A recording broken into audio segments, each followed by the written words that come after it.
இன்றைய முதல் வாசகம் இறைவாக்கினர் எசாயா நூலிலிருந்த வாசகம் அதிகாரம் 58 வசனம் 9 முதல் 14 முடிய. ஆண்டவர் கூறுவது: உன்னிடையே இருக்கும் நுகத்தை அகற்றிவிட்டு சுட்டிக்காட்டி குற்றம் சாட்டுவதையும் பொல்லாதென பேசுவதையும் நிறுத்திவிட்டு பசித்திருப்போருக்காக உன்னையே கையளித்து வறியோரின் தேவையை நிறைவு செய்வாயானால் இருள் நடுவே உன் ஒளி உதிக்கும், இருண்ட உன் நிலை நண்பகல் போல் ஆகும்.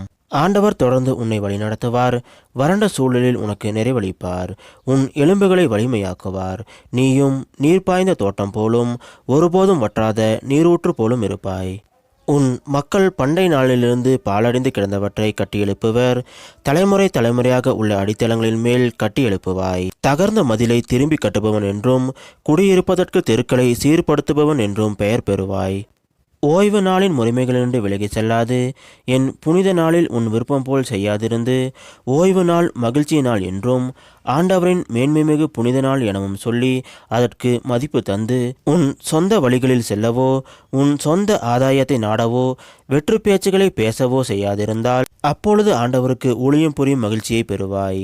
நானோ மண்ணுலகின் உயர்விடங்களில் உன்னை வலம் வரச் செய்வேன். உன் மூதாதையராகிய யாக்கோப்பின் உரிமை சொத்தின் மூலம் உனக்கு உணவளிப்பேன். ஆண்டவரின் வாய் இதை உரைத்தது. இது ஆண்டவர் வழங்கும் அருள்வாக்கு.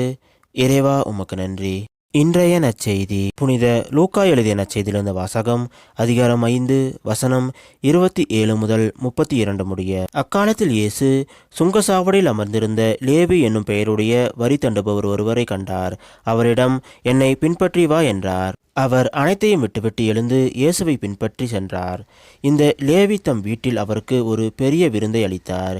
வரி தண்டுபவர்களும் மற்றவர்களும் பெருந்திரளாய் அவர்களோடு பந்தியில் அமர்ந்தார்கள். பரிசேயர்களும் அவரை சேர்ந்த மறைநூல் அறிஞர்களும் முணுமுணுத்து இயேசுவின் சீடரிடம், வரி தண்டுபவர்களோடும் பாவிகளோடும் சேர்ந்து நீங்கள் உண்பதும் குடிப்பதும் ஏன் என்று கேட்டனர். இயேசு அவர்களுக்கு மறுமொழியாக, நோயற்றவர்களுக்கு அல்ல, நோயுற்றவருக்கே மருத்துவர் தேவை. நேர்மையாளர்களை அல்ல, பாவிகளையே மனமாற அழைக்க வந்தேன் என்றார். இது கிறிஸ்து வழங்கும் நற்செய்தி. கிறிஸ்துவே உமக்கு புகழ்.